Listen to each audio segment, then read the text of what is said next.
جی آپ دیکھ رہے ہیں بریکنگ بیریئرز ود عالیہ شاہ. آپ سب کو اپنے پروگرام میں ویلکم کرتی ہوں. آج ہمارے پروگرام میں جوائن کر رہے ہیں بیرسٹر حامد باشانی صاحب جو کہ ایک سینئر جرنلسٹ ہیں اور اس کے علاوہ سینئر پولیٹیکل سائنٹسٹ بھی ہیں. بیرسٹر صاحب thank you so much for joining my show. Thank you جناب، آپ کا شکریہ، آپ کا شکریہ.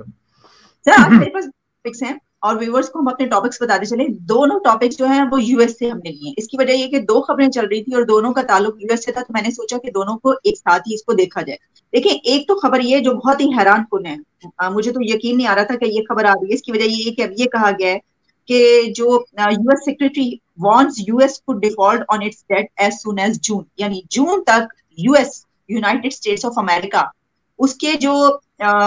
ڈیٹ سچویشن ہے وہ وہاں پر پہنچ چکی ہے کہ وہ ڈیفالٹ ہو سکتا ہے. اور اس کے لیے باقاعدہ لیٹر لکھا گیا ہے اور اس خط میں انہوں نے وارن کیا ہے. اور اس میں اگر میں آپ کو تھوڑی سی ڈیٹیل بتا دوں تو وہ یہ ہے کہ setting up one of the first major battles on Capitol Hill after Republicans took control of the House, the U S will reach the debt limit on January 19. اور اس کے بعد جو ہے وہ کہہ رہے ہیں کہ ایکسٹرا آرڈنری اسٹیپس جو ہیں وہ لینے پڑیں گے، will need to be taken. اور سیکرٹری جینٹ یلن جو ہے انہوں نے ایک خط لکھا ہے یہ ہاؤس اسپیکر کیون میکارتھی کو، اور اس میں انہوں نے بتایا کہ یہ سچویشن آ چکی ہے. اچھا، اب اسی کے ساتھ جب ہم ایک اور خبر جو میں نے آپ کو کہا دیکھتے ہیں تو وہ خبر یہ ہے کہ India will be focus of U S diplomacy ان 2023. کرٹ کیمبل نے کہا ہے جو کہ ساؤتھ ایشیا کے کوآرڈینیٹر ہیں وائٹ ہاؤس میں. اور اس پہ ان کا یہ اس کا کیا مطلب ہے جو وہ یہ بات کر رہے ہیں، ان دونوں پر ہم بات کریں گے. پہلا ہم بیرسٹر صاحب رکھ لیتے ہیں کہ مجھے تو بڑی حیرانی یہ ہو رہی ہے کہ امریکہ وہ ملک جو کہ پوری دنیا کو قرضے دیتا ہے اور سب کو ڈیفالٹ ہونے سے بچاتا ہے، ہمارا جو ہے وہ بھی تکیہ انہی کے اوپر ہے. تو اب ان کے اوپر یہ بات آ گئی کہ دنیا کی اکانومی یہاں پر پہنچ چکی ہے. دیکھیں جی، بات اصل میں یہ ہے کہ یونائٹڈ اسٹیٹس آف امریکہ میں فریڈم ہے اور وہاں پہ فریڈم آف انفارمیشن کے حساب سے اس طرح کی خبریں جو ہیں وہ آ جاتی ہیں، باہر ڈسکس ہوتی ہیں. لیکن یہ خبر اتنی سیریس نہیں ہے جتنی نظر آتی ہے. اس خبر کا ایسنس یہ ہے کہ یونائٹڈ اسٹیٹ آف امریکہ کا ایک ڈیٹ لیمٹ ہے اسٹیچوٹری، جس کو قانونی ایک لیمٹ ہوتی ہے جو ہر ملک کی ہے کہ وہ جو آپ ڈیٹ ایکومولیٹ کرتے ہیں، لیتے ہیں فارن سے یا اپنے ڈومیسٹک بینکنگ سے یا جہاں سے بھی، تو اس کی ایک کیپ ہوتی ہے کہ اس سے اوپر آپ نہیں جا سکتے، جو کہ یونائٹڈ اسٹیٹ آف امریکہ کی بھی ہے. تو اس کیس میں جو انہوں نے خط لکھا ہے وہ اسی لیے لکھا ہے کہ ہمارے جو ڈیٹس بڑھ رہے ہیں وہ جا کے تو جون میں جو ہے اس لیمٹ کو ٹچ کر دیں گے. تو ظاہر ہے کہ یہ ایک آدمی جو ذمہ دار آدمی ہے اس نے پھر اس کے کانسیکوینسز ایوری تھنگ جو ہے اس کو ڈیٹیل میں اور ان ٹائم لکھنا ہوتا ہے اور وارن کرنا ہوتا ہے، جو اس کی رسپانسبلٹی ہے. لیکن اگر آپ ماضی کے تجربات کی روشنی میں دیکھیں تو یہ آلموسٹ ہر سال ایسے ہوتا ہے کہ یونائٹڈ اسٹیٹ آف امریکہ میں ڈیٹس جو ہے نا، جو سیلنگ انہوں نے مقرر کی ہوئی ہے اس کو ٹچ کرتے ہیں. اس کا مطلب یہ نہیں ہے کہ ان کے پاس جو ہے وہ پیئنگ کیپیسٹی نہیں ہے. تو وہ جب ٹچ کرنے کے قریب جاتے ہیں یا ٹچ ہو رہے ہیں یا اس سے تھوڑا پہلے جب وہ ان چیزوں کا نوٹس لیتے ہیں تو وہ اس کو پے کر دیتے ہیں. دیکھنا یہ ہوتا ہے کہ ان کی ٹریجری میں کتنے پیسے پڑے ہوئے ہیں، ان کا جو ہے وہ فارن جو زر مبادلہ ہے اس کا ریزرو کتنا ہے،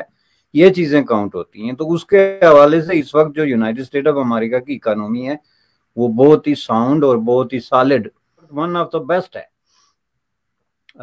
اس میں اگر یونائٹڈ اسٹیٹ آف امریکہ میں کوئی اس طرح کے فائنینشیل کرائسس نہیں ہے، بلکہ جو ان کا گروتھ ریٹ ہے پر کیپیٹا دوسرا تیسرا وہ سارا جو ہے انڈیکیٹرز وہ پازیٹیو کی طرف جا رہے ہیں. یہ جسٹ ایک پہلو ہے. اور اس طرح کی چیزیں جو یونائٹڈ اسٹیٹ آف امریکہ میں ہوتی رہتی ہیں. آپ کو یاد ہے ابھی گزشتہ سال یا اس سے پہلے انہوں نے گورنمنٹ کو شٹ ڈاؤن کر دیا تھا، گورنمنٹ شٹ ڈاؤن ہو گئی تھی، کوئی معاملہ چل رہا تھا کہ کوئی جو ان کی اسٹیٹس اور سینٹر کے درمیان جو ریزالو نہیں ہوا تھا تو گورنمنٹ جو ہے شٹ ڈاؤن ہو گئی تھی. Everything was on halt, so nobody was running United State of America for few hours. کا مطلب یہ نہیں کہ وہ کرائسس جو تھے وہ ان ریزالویبل تھے. یہ جو ہے ڈیفینیٹلی ان کے پاس اتنے پیسے ہیں کہ یہ جو 41 ٹریلین کا غالباً انہوں نے رکھا ہوا ہے کیپ، اس سے کہیں زیادہ ان کی ٹریجری میں اور ان کی کیپاسٹی جو پیمنٹ کی وہ موجود ہے. اس لیے اس میں کوئی بڑی بات نہیں. لیکن اس کا جو تعلق جڑتا ہے پاکستان کے ساتھ یا کسی اور ملک کے ساتھ جو 100% ڈیپینڈنٹ ہے اس کے لیے یہ ڈیفینیٹلی ایک الارمنگ سائن ضرور ہونا چاہیے کہ اگر ایسا ہو جائے، چلیں فرض کر لیتے ہیں،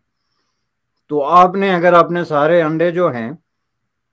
وہ کسی ایک ٹوکری میں رکھے ہوئے ہیں، آئی ایم ایف پہ آپ بلیو کرتے ہیں اور آپ سڈن کو ایسی سچویشن ہو جاتی ہے تو آپ پھر جو ہے اس کو کیسے مینیج کریں گے؟ تو یہ میں سمجھتا ہوں کہ پاکستان کے حوالے سے تو اب ایک بہت ہی پرانی قسم کی کہانی ہے کہ پاکستان جو ہے وہ ایسی چیزوں پہ ڈیپینڈ کرتا ہے جو ڈیپینڈیبل نہیں ہیں۔ آپ نے دیکھا ہوگا کہ یہ اب جو پیسے انہوں نے ملے ہیں ان کو، یعنی ملنے کے وعدے ہوئے ہیں، وہ تو فلڈ کی وجہ سے ہوئے، آپ کے لوگ ڈوب گئے، ان کے گھر ڈوب گئے، ایک تباہی و بربادی ہوئی، ایک ڈیزاسٹر نیچرل ہوا، تو اس کے جواب میں لوگوں نے ہیومینیٹیرین مدد دی، لیکن اس سے پہلے سچویشن یہ تھی کہ کوئی $1 دینے کے لیے بھی تیار نہیں تھا، اور یہ چیز پاکستان پہ کرسٹل کلیئر تھی کہ کوئی بھی عربز ہیں یا چائنیز ہیں یا کوئی بھی ملک جو ہے ہمیں مدد دینے کے لیے تیار نہیں، لیکن انہوں نے اس حساب سے نہیں سوچا کہ ہم کوئی ایسے اقدامات کریں کہ ہم اپنے پاؤں پہ کھڑے ہونے کی کوشش کر رہے ہیں یا اس طرح کی سچویشن کو فیس کرنے کے قابل ہوں کہ جب کوئی نہ دے تو ہم کیا کریں گے۔ ان خطوط پہ کوئی سوچ نہیں رہا۔ وہاں جو بڑے بڑے جوغادری قسم کے وزیر خزانہ ڈھونڈ کے لائے جاتے ہیں، ان کی واحد سکل یہ ہوتی ہے کہ یہ قرضہ زیادہ لے سکتے ہیں، یہ انڈیکیٹرز کو زیادہ سکسیسفلی مینیپولیٹ کر سکتے ہیں اور اعداد و شمار بتا کے تو آئی ایم ایف کو امپریس کر سکتے ہیں اور اس سے پیسے لے سکتے ہیں۔ جہاں آپ کا سارا فوکس اس چیز پہ ہو اور آپ کا جو منسٹر ہے، جو آدمی انچارج ہے آپ کی اکانومی کا، اس کی واحد قابلیت یہ ہو کہ وہ کتنا چالاکی سے کسی فارن بینک کو یا فارن کسی اور پرسن کو یا انٹیٹی کو راضی کر سکتا ہے کہ وہ آپ کو قرض دے، تو پھر آپ اس سے سوچ سکتے ہیں کہ یہ اگر آج یونائٹڈ اسٹیٹ آف امریکہ یا چائنا ہی جو ہے وہ بینکرپسی ڈکلیئر کر دے تو ان کے لیے یہ کسی طرح کی کوئی خبر نہیں ہے، چونکہ ان کے لیے یہ ایک طرح کی نئی لاٹری نکل کے آ جائے گی، اور اس میں یہ جتنے ناکام قسم کے جو فیلڈ قسم کے ہمارے پالیٹیشنز ہیں اور ان کی فیلڈ قسم کی پالیسیز ہیں، وہ یہ کہنا شروع ہو جائیں گے کہ جی آپ کیا بات کرتے ہیں، یہاں تو یونائٹڈ اسٹیٹ آف امریکہ جیسے لوگ بینکرپٹ ہو گئے اور آپ ہمیں کہتے ہیں کہ ہم نے کوئی غلطی کی ہے۔ تو that would be an excuse for them. انہوں نے اس سے سبق جو ہے پازیٹیولی کسی بھی طریقے سے جو ہے وہ سیکھنا نہیں ہے، یہ ایک طے شدہ بات ہے۔ اور اس میں آپ یہ دیکھیں کہ اس وقت جس دلدل میں وہ پھنسے ہوئے ہیں، یہ جو پاکستان میں میڈیا ہے وہ اس کو پراپرلی ریفلیکٹ نہیں کر رہا۔ اس وقت پاکستان میں مہنگائی کو لے کے پاکستان کا جو عام آدمی ہے جو 40% سے زیادہ ہے اور جو غربت میں جو ہے وہ دھنسا ہوا ہے، اس کے لیے سب سے بڑا مسئلہ اس وقت آٹا ہے۔ اور یہ اسپیشلی جو دور دراز کے علاقے ہیں جیسے پاکستان کے زیر انتظام کشمیر کے علاقے ہیں یا گلگت بلتستان کے علاقے ہیں، جہاں پہ لوگ جو ہے وہ سڑکوں پہ ہیں گزشتہ کئی دنوں سے، جو ہے وہ مائنس ٹمپریچر میں،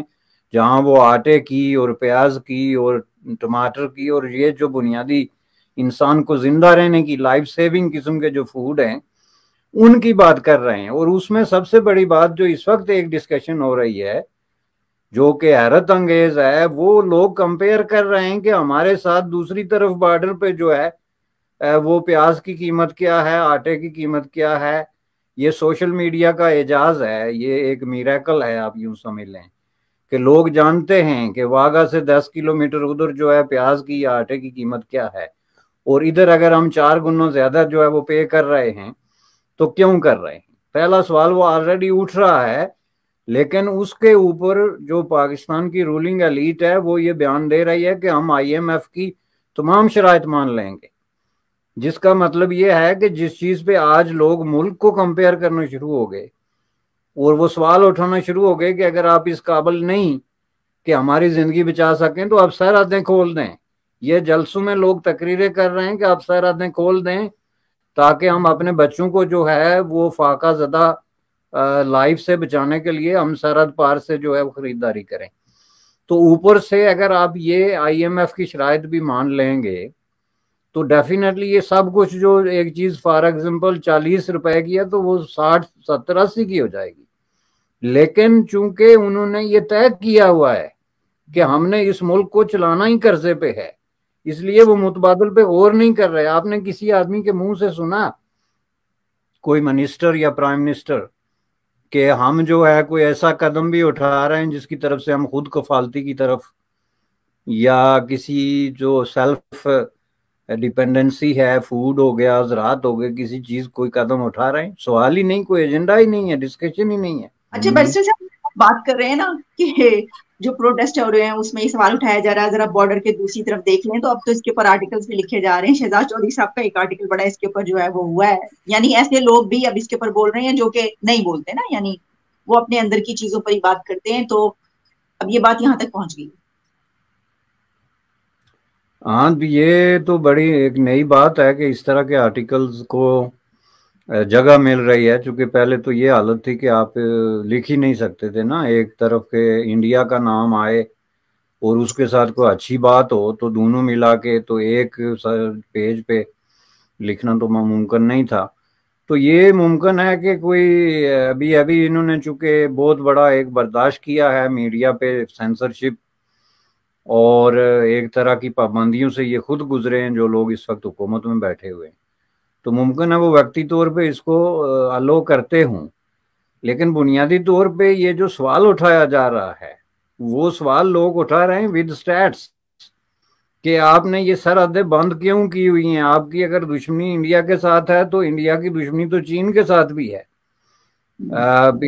چین کی جو ہے وہ دشمنی تائیوان کے ساتھ بھی ہے، لیکن ان لوگوں کے درمیان جو تجارتیں ہو رہی ہیں، جو ایکسچینج ہو رہا ہے، انویسٹمنٹ ہو رہی ہے، یہ ساری چیزیں ہیں، وہ ہم کیوں نہیں کر سکتے؟ اور آپ جو ہے ہمیں بھوکے مار رہے ہیں ایک آئسولیٹڈ قسم کی سچویشن میں ڈال کے، کہ جہاں پہ آپ نہ خود کوئی بندوبست کر سکتے ہیں، نہ آپ کے پاس وسائل ہیں، اور نہ عوام کو اگر کہیں سے کوئی آسودگی یا آسانی مل سکتی ہے تو آپ اس کے راستے میں بھی رکاوٹ ہیں۔ جیسے یہ دیکھیں پہلے راستے کھلے تھے کسی حد تک کچھ عرصے کے لیے، جو پاکستانی زیر انتظام اور انڈین زیر انتظام کشمیر کے درمیان کچھ ٹرکس کو فروٹ، کچھ اس طرح کی جو اسینشل چیزیں تھی بنیادی زراعت سے متعلق، وہ ایکسچینج ہوتی تھی۔ تو یہ چیزیں جو ہے نا، یہ حکمران طبقات کی جو پالیسی ہے اس کا فیلئر ہے کہ انہوں نے ایک ہی چیز پہ فوکس کیا ہوا ہے، پورا ملک اس چیز پہ فوکسڈ ہے کہ ہم نے کسی سے قرضہ کیسے لینا ہے اور وہ قرضہ لے کے آپس میں کیسے بانٹنا ہے۔ آپ جو ہے سیلاب کے لیے کشکول لے کے جنیوا میں جا رہے ہیں اور آپ کے پاس 8 سے 10 منسٹرز ہیں، جو جنیوا دنیا کا مہنگا ترین شہر ہے، اس کے جو ہوٹلز ہیں اس کے اندر وہ ٹھہرے ہوئے ہیں، اور وہاں پہ جا کے آپ مثلا کیا کرتے ہیں؟ آپ لابی کرتے ہیں، کسی کے پاؤں پکڑتے ہیں، کسی کو میمورنڈم دیتے ہیں، پہلے سے ایک ارینج قسم کی کانفرنس ہے، اور دنیا کے بڑے بڑے ملک جن کے پاس ریسورسز بھی ہیں، فالتو پیسہ بھی ہے، وہ زوم پہ بیٹھ کے ایسی کانفرنسز کر رہے ہیں، اور عوام کو اس کا تو پہلے سے ہی کوئی فائدہ نہیں۔ تو اگر امریکہ بینکرپٹ ہو جائے یا قرضے بند ہو جائیں تو عوام کا کیا ہوگا؟ وہ غربت کی ایک اور سیڑھی سے نیچے اتر جائیں گے بس۔ جی بالکل صحیح فرمایا کہ اس سے کیا فرق پڑے گا۔ اچھا بیرسٹر صاحب، دوسرے ٹاپک کی طرف بڑھتے ہیں۔ سر دوسرا ٹاپک جیسا میں نے آپ کو بتایا، کرٹ کیمبل جو کہ ساؤتھ ایشیا کے کوآرڈینیٹر ہیں، انہوں نے یہ کہا کہ اب جو ہمارے ریڈار پہ انڈیا ہے اور اب وہی فوکس رہے گا، یو ایس ڈپلومیسی ان 2023 کی بات کی گئی ہے۔ تو اس کو ہم اس طریقے سے میں آپ کے سامنے سوال یہ رکھنا چاہتی ہوں کہ اس سے پہلے ہم نے دیکھا کہ کئی بار کہا گیا کہ یو ایس کا ٹل جو ہے وہ پاکستان کی طرف نظر آ رہا ہے، لیکن اب کیا آپ سمجھتے ہیں کہ کیونکہ ساؤتھ ایشیا کے کوآرڈینیٹر ہیں یہ بات کہی جا رہی ہے تو وہاں پہ ایسا کوئی بات ہوئی ہوگی، کوئی ایسی ان کی بن رہی ہوگی اسٹریٹجی یا پالیسی اس بنا پر کہہ رہے ہوں کہ اب انڈیا کو زیادہ قریب رکھا جائے؟ دیکھیں جی، وہ تو بنیادی طور پہ یونائٹڈ اسٹیٹ آف امریکہ کی جو ساؤتھ ایشین پالیسی ہے یا ایشین پالیسی ہے فار دیٹ پرپز، اس میں ایک فنڈامنٹل چینج تو آئی جو سب لوگوں تک پہنچی، ڈاکومنٹیشن بھی ہوئی، آپ ان کے فارن افیئرس میں جو رائٹنگز آئی ہیں یا ان کے جو اسٹیٹ ڈپارٹمنٹ میں یا دوسرے محکموں میں اس پہ ریسرچ ورک ہوا، وہ بالکل کلیئر ہے کہ وہ ایک 100% 90 ڈگری کا زاویے پہ انہوں نے اپنی سمت چینج کی، جو پاکستان کے بارے میں پہلے ان کا طرز عمل یا طرز فکر یا طریقہ کار تھا، جس کا اظہار انہوں نے افغانستان کے کرائسس کے دوران کر دیا تھا، جس میں کہ آپ دیکھیں کہ ہیلری کلنٹن جیسے جو سابق آفیشلز تھے انہوں نے بھی کھل کے تو واضح طور پہ کہہ دیا تھا کہ ہماری یہ جو پالیسی انڈیا پاکستان کو بریکٹ کرنے کی ہے it is a thing of the past, اور اب ایسا کچھ نہیں ہوگا، اب ہم انڈیا اور پاکستان سے سپریٹلی اپنے اپنے حالات و واقعات، یعنی جس کا مطلب ہے ضروریات کے مطابق جو ہے ہم ان سے ڈیل کریں گے۔ ویسے بائی دا وے یہ میں آپ کو بتا دوں کہ یہ کبھی بھی پاکستان کو انڈیا پہ پریفرنس نہیں دی گئی۔ پاکستان نے اپنے آپ کو کمپلیٹلی سرنڈر کیا یونائٹڈ اسٹیٹ آف امریکہ اور ویسٹ کے سامنے کہ جی ہم حاضر ہیں بمائے اہل و عیال اور بمائے اپنے فوج اور security forces and everybody on your services, whatever you want to do with us we will do that. یہ ڈاکومنٹیشن کہہ رہی ہے، میں نہیں کہہ رہا ہوں۔ جو ایکسچینج ہوئی ہے کراچی جب اس وقت دارالحکومت تھا اور واشنگٹن کے درمیان، اور بعد میں اسلام آباد اور واشنگٹن کے درمیان، آپ کا ہر بڑے سے بڑا جو پریزیڈنٹ تھا، خواہ وہ ایوب خان جیسا فیلڈ مارشل ہو یا کوئی کمزور ترین کوئی جو ہے وہ 10 دن کا پرائم منسٹر ہو، ان سب نے ایک ہی لینگویج میں ایک ہی بات لکھی کہ we are at your services. جبکہ انڈیا نے، اس دور کی بات میں کر رہا ہوں 50s کی اور 60s کی، جبکہ انڈیا نے ریپیٹڈلی ان کو لکھا کہ ہم انٹرنیشنل پالیٹکس میں آپ کے ہاتھوں استعمال نہیں ہو سکتے اور اس کولڈ وار کا ہم حصہ نہیں بن سکتے۔ تو مجبور ہو کر آخر میں انہوں نے طے کیا جا کے 53-54 میں کہ اگر ساؤتھ ایشیا میں ہمارا کوئی بھی الائز نہیں ہے تو کم از کم ایک الائی اگر ہمیں مل رہا ہے تو اسی کو لے لیتے۔ یہ جو کچھ پاکستان کو جس طریقے سے لیا گیا، اس کی قطعاً کوئی یہ وجہ نہیں تھی کہ انڈیا پہ پاکستان کو پریفرنس دی گئی، بلکہ پاکستان نے اپنے آپ کو پیش کیا ذبح ہونے کے لیے، اور وہ ذبح ہوا ریپیٹڈلی۔ یہ میں آپ کو بتا دیتا ہوں، یہ سارے جو پیکٹ ہوئے، یہ انٹرنیشنل جو ایک طرح کے معاہدے ہوئے، جس کی وجہ سے جو کولڈ وار کے درمیان جو ٹینشن رہی، یہ ساری چیزیں رہی، یہ پاکستان میں آپ کا خیال ہے کہ ترقی کیوں نہیں ہوئی؟ عوام اتنے پسماندہ کیوں ہوئے؟ یہ اتنے بلینز آف ڈالر آنے کے باوجود آپ نے صرف زراعت کے نام پہ، آپ کو اندازہ نہیں ہے کہ یونائٹڈ اسٹیٹ آف امریکہ سے کتنی امداد لی۔ تو وہ سارے پیسے ان لوگوں نے جنہوں نے اپنے آپ کو پیش کر دیا تھا، انہوں نے اپنے جو ہے خرچوں کے لیے استعمال کیے۔ یہ یونائٹڈ اسٹیٹ آف امریکہ کی شروع سے پالیسی رہی ہے کہ انڈیا ایک بڑا ملک ہے اور اس نے اس کے ساتھ ڈیل کرنے کی کوشش کی، لیکن یہ انڈیا تھا جو ڈیل نہیں کرنا چاہتا تھا، اور اس کی وجہ پنڈت جواہر لال نہرو کے مخصوص نظریات اور مخصوص ڈائریکشن تھی، سیدھی وہ ڈیل نہیں کرنا چاہتا تھا۔ بات یہ نہیں کہ جو ہے وہ امریکہ ڈیل نہیں کرنا چاہتا تھا، لیکن آپ جتنے بھی ڈیلیکیٹ لامات آئے انڈیا اور پاکستان کے درمیان، اس میں امریکہ نے یہ بالکل کلیئر ایک قسم کا موقف اختیار کیا کہ ہم غیر جانبدار ہیں۔ مثلا پہلی جو جنگ ہوئی کشمیر پہ 47 اور 48 میں، اس میں انہوں نے کلیئرلی دونوں کو امداد دینی بند کر دی ہے، دونوں کے ہتھیار بند کر دیے۔ اب پاکستان کے ساتھ تو اس کے جو چل رہے تھے اس وقت بھی نیگوسیشن کے، ہم آپ کے الائز ہیں، لیکن انہوں نے کہا کہ خبردار آپ جو ہے وہ ہتھیار نہیں استعمال کر سکتے انڈیا کے خلاف۔ اس کے 62 میں یہ جو آپ کہتے ہیں چین انڈیا جو تصادم ہوا تھا، اس میں پاکستان کو جی بڑا موقع تھا، جی وہ انڈیا پہ حملہ کر دیا۔ سب سے پہلے امریکی پریزیڈنٹ نے ان رائٹنگ خبردار کیا تھا کہ خبردار اگر کوئی اس طرح کا فائدہ اٹھانے کی کوشش کی اگر انڈو چائنا وار کے دوران، تو ہم آپ کو معاف نہیں کریں گے اور ہم انڈیا کے ساتھ کھڑے ہوں گے۔ It was not a verbal conversation, it was in writing, اور یہ آپ کے آرکائیو میں بھی موجود ہے، اور وائٹ ہاؤس کے بھی اور واشنگٹن کی بھی آرکائیوز میں یہ موجود ہے ان رائٹنگ۔ تو اس لیے یہ ہم اپنے عوام کو بیوقوف بناتے رہے کہ امریکہ ہماری پشت پہ کھڑا ہے، جس کا ایک ہزار آپ نے 71 میں بھی دیکھ لیا کہ جی ایک بحری بیڑا آ رہا ہے جس کو آتے آتے صدیاں بیت گئی اور وہ پہنچا نہیں۔ تو یہ عوام کو بیوقوف بنایا جا رہا تھا۔ ڈکٹیٹرز عوام کو جو ہے وہ اس طرح کا ایک جھانسا دے کے تو اپنے ساتھ چلا رہے تھے۔ یہ کبھی بھی حقیقت نہیں تھی کہ امریکہ نے انڈیا پہ پاکستان کو پریفر کیا ہو، لیکن جو کچھ افغانستان میں ہوا اس کو انہوں نے باقاعدہ ایک لینگویج میں ٹرانسلیٹ کیا کہ جی آپ لوگوں نے ہمیں دھوکہ دیا، پیسے ہم سے لیے اور خرچ مجاہدین پہ کیے، سپورٹ ان کی، اور اس لیے جو ہے اب ہمارا اور آپ کا تعلق جو ہے وہ ایک ڈیفرنٹ ہوگا، اور وہ ڈیفرنٹ ہے۔ یہ کون کہتا ہے کہ کسی بھی طریقے سے ایک کوئی یونائٹڈ اسٹیٹ آف امریکہ کا کوئی جھکاؤ پاکستان کی طرف ہوگا؟ لیکن اب جو سچویشن ہے اس میں جو انڈیا کا جو سائز ہے، جو پوزیشن ہے اور جو سٹیچر ہے، اس کی موجودگی میں ظاہر ہے یونائٹڈ اسٹیٹ آف امریکہ کسی بھی طریقے سے کسی اور ملک کو اس خطے میں وہ اہمیت نہیں دے سکتا. اور یہ بڑی مدت کے بعد ان کو اپنی مرضی کا ایک الائی ملا ہے، جس میں ڈیموکریسی بھی ہے، جس میں ڈیولپمنٹ بھی ہو رہی ہے، جو فیوچر فارورڈ لوکنگ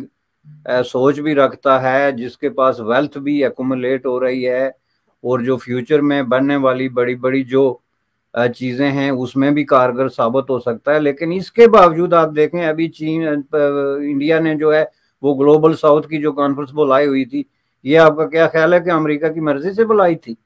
یہ تو امریکہ اور نارتھ یورپ کے لیے سب سے بڑا پرابلم گلوبل ساؤتھ ہے، کیونکہ گلوبل ساؤتھ کا ماٹو یہ ہے کہ ہماری غربت کی اصل وجہ جو ہے وہ نارتھ ہے، جس میں United State of America, Canada, یہ سویڈن، ناروے سے لے کے تو چلے جائیں جرمنی اور اس تک.